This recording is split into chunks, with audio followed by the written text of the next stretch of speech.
नई नई शादी। उन्होंने ऐसा ढूंढा था जिसे घर गृहस्थी संभालने वाली बहू चाहिए थी। ज़्यादा पढ़ी लिखी लड़की में उस परिवार वालों की कोई दिलचस्पी नहीं थी। जब भावी ससुराल वाले मुझे देखने आए तो मैंने अपने होने वाले पति को देखा था। मुझे उनका व्यक्तित्व साधारण सा लगा। कुछ ज़्यादा बात नहीं हुई। एक सरकारी कंपनी में इंजीनियर थे। उम्र 25 साल थी। 3 वर्षों से कार्यरत थे। वहाँ उनकी पोस्टिंग एक छोटे से शहर के पास बसी उनकी कंपनी की एक कॉलोनी में थी। अच्छा वेतन था और एक छोटा सा फ्लैट उन्हें अलॉट हो चुका था। इसलिए उनके माता पिता चाहते थे कि अब उनकी भी शादी हो जाए और उनका घर बस जाए। एक स्त्री के रूप में घर बसाने का दायित्व अब मुझे निभाना था और उसके लिए उन लोगों ने मुझे उपयुक्त पाया। लड़के के बारे में मुझसे कोई राय नहीं मांगी गई। घर वालों ने देख लिया था, बस इतना काफ़ी था। ऐसा नहीं था कि मेरे पिताजी मुझे पढ़ा नहीं सकते थे। वे काफ़ी समृद्ध थे और अगर चाहते तो मैं आगे पढ़ सकती थी। मेरी इच्छा थी कि मैं ग्रेजुएट होने के बाद मास्टर्स करूं और फिर पीएचडी करके किसी अच्छी यूनिवर्सिटी या कॉलेज में प्रोफेसर बनूं। पिताजी ने जो एक अच्छा काम किया था वह था मुझे कॉन्वेंट स्कूल में पढ़ाना। बचपन से ही मुझे इंग्लिश बहुत पसंद थी और मैं इंग्लिश लिटरेचर में ही मास्टर्स और पीएचडी करना चाहती थी। पर अब वे सारे अपने गृहस्थी के बोझ तले दबने वाले थे। सास ने किया था शादी के कपड़े भी उन्होंने भिजवाए थे और पार्लर वालों को निर्देश भी उन्होंने ही दिया था। लड़कियां भी खुश थीं कि ज़्यादा नानुकुर करने वाली दुल्हन नहीं मिली। तभी कमरे का दरवाज़ा खुला और मेरी सहेली अलका अंदर आई। अलका का विवाह 2 महीने पहले ही हुआ था और वह मेरी शादी में शामिल होने आई थी। उसके पति एक व्यापारी परिवार से थे और वे लोग पास के शहर में ही रहते थे। कैसी हो मेरी लाडो प्रेमिला? उसने पूछा। तो तुम्हारा नंबर भी लग ही गया। मैं ठीक हूँ। जीजाजी नहीं आए? मैंने पूछा। आ जाएंगे, उन्हें छोड़ो और अपने बारे में बताओ। ठीक हो तुम? यह कहकर उसने मेरी ओर देखा। आज तुम्हारा दिन है, उनका नहीं। उसका इस तरह से उत्तर देना मुझे थोड़ा अजीब लगा। मेरे विपरीत वह तो शादी के लिए बहुत उत्सुक थी। पढ़ने लिखने में उसकी रुचि साधारण थी। जब उसकी शादी पक्की हो गई तो उसके पाँव धरती पर नहीं पड़ते थे। अब ऐसी बेरुखी क्यों? शादी को तो अभी सिर्फ 2 ही महीने हुए थे। मैं कुछ कहने ही जा रही थी कि मेरी नज़र उसकी बाहों पर पड़ी। मुझे लगा वहाँ पर चोट के दाग थे। यह क्या है? मैंने उसकी बाहों की तरफ इशारा करते हुए पूछा। कुछ नहीं, उसने जल्दी से कहा और मुँह दूसरी तरफ फेर लिया। मुझे लगा उसकी आँखें गीली हो गई हैं।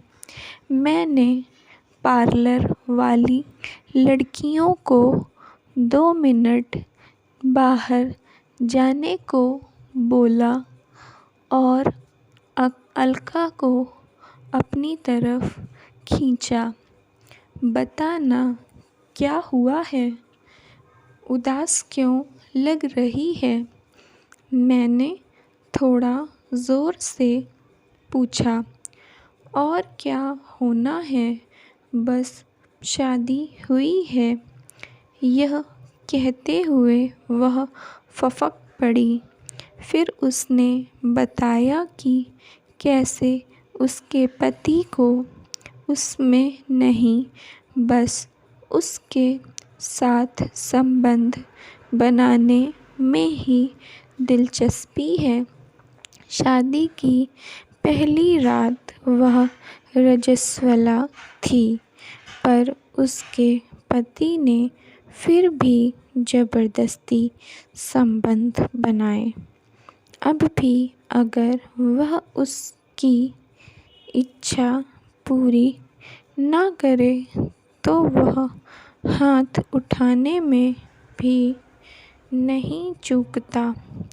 अमीर आदमी है, धमकी देता है कि वह किसी के भी साथ संबंध बना सकता है। शादी तो उसने परिवार को एक बहू देने के लिए और अपनी मौज मस्ती के लिए की है। एक इंसान के रूप में उसे अपनी पत्नी में कोई दिलचस्पी नहीं है। अलका की बातें सुनकर मेरा दिल काँप गया। क्या मेरी भी यही नियति होने वाली है? क्या मैं भी एक भोग की वस्तु बनकर रह जाऊंगी? शादी विधिवत संपन्न हो गई। सारा समय मेरा ध्यान अलका की बातों में ही अटका रहा। यंत्रवत मैं सारी रस्में करती रही।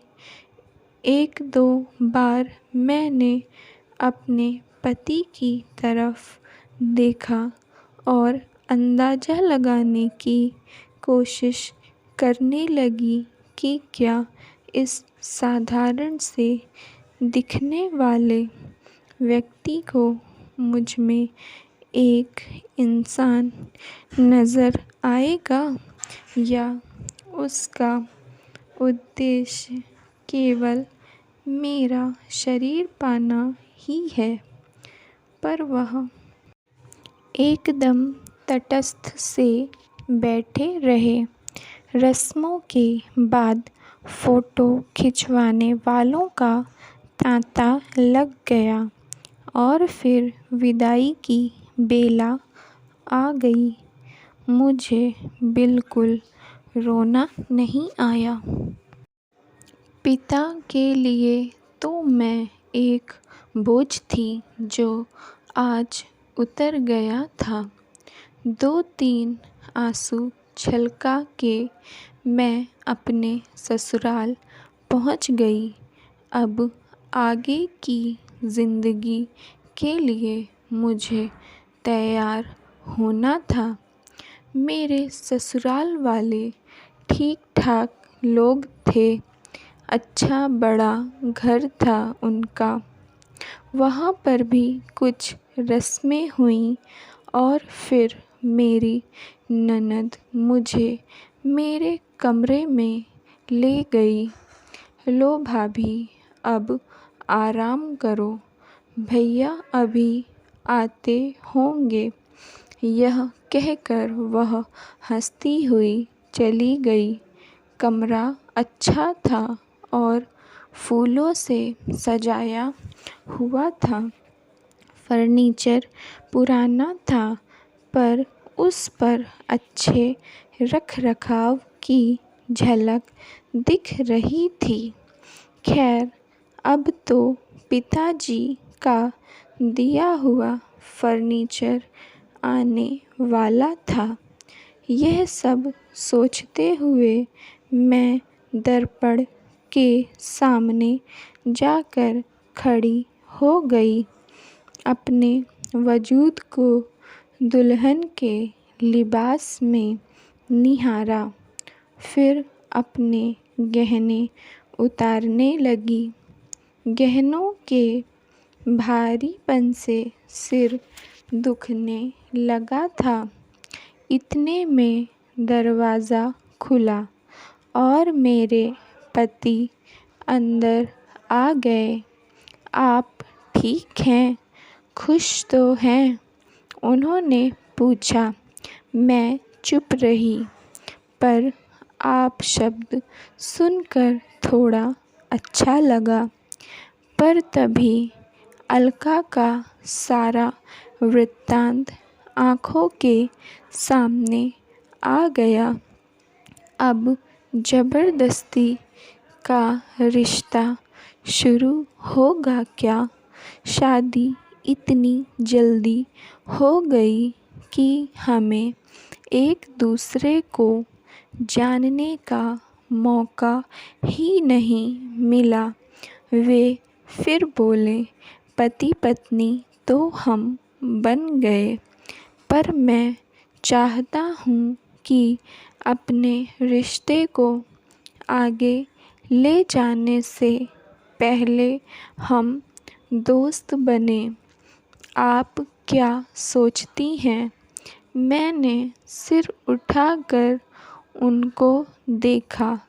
उनका चेहरा अब कुछ अलग दिख रहा था।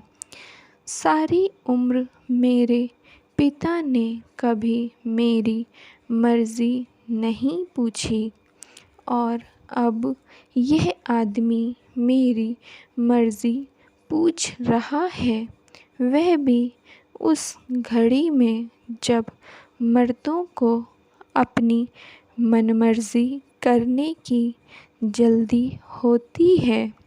जैसा आप कहें। मैंने किसी तरह अपना मुँह खोला। नहीं नहीं, अब हम पति पत्नी हैं। एक दूसरे पर अधिकार जमाने के लिए अपनी मनमर्ज़ी नहीं कर सकते। आगे जो भी होगा दोनों की रज़ामंदी से होगा। वे फिर बोले, दोस्ती हमारे रिश्ते का आधार होगी, ज़बरदस्ती नहीं। वह मेरी सहेली अलका, उसने कहा था और मैंने अलका का सारा किस्सा उन्हें सुना दिया। वे चुपचाप सुनते रहे। फिर वे मेरी तरफ आए और मेरा हाथ पकड़कर बोले, मैं कोई बलात्कारी नहीं हूँ, आपका पति हूँ। ऐसा कुछ नहीं करूँगा जिससे आपको तकलीफ़ पहुँचे। पहले हम डेटिंग करेंगे, घूमेंगे फिरेंगे, सचमुच में प्यार करेंगे और फिर उस प्यार को उसकी पराकाष्ठा तक लेकर जाएंगे।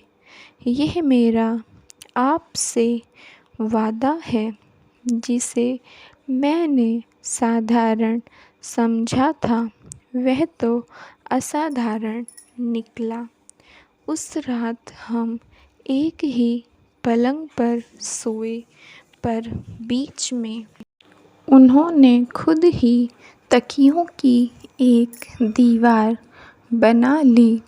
आप सो जाइए, मैं भी सोना चाहता हूँ, बाकी बातें कल करेंगे। उनकी इस बात से मेरे अंदर चल रही खलबली शांत हो गई। अगले दिन मेरी ननद ने शरारती अंदाज में पूछा, रात कैसे गुजरी भाभी? दोस्ती में मैंने कहा। वह शायद समझी नहीं। उन्होंने अपना वादा निभाया। ससुराल में 1-2 दिन रुककर हम उनके क्वार्टर पर, उनकी पोस्टिंग वाली जगह पर चले गए। प्यार होने में अधिक समय नहीं लगा। हमारी शादी को 5 साल हो गए हैं। हम 2 वर्ष के एक बेटे के माँ बाप भी बन गए हैं, पर हमारी दोस्ती आज भी कायम है। कोई ज़बरदस्ती नहीं है। और हाँ, मेरे दोस्त ने मेरी इच्छा पूरी की है। मैंने अपना मास्टर्स पूरा कर लिया है और अब इनकी कॉलोनी के स्कूल में मैंने इंग्लिश पढ़ाना शुरू कर दिया है।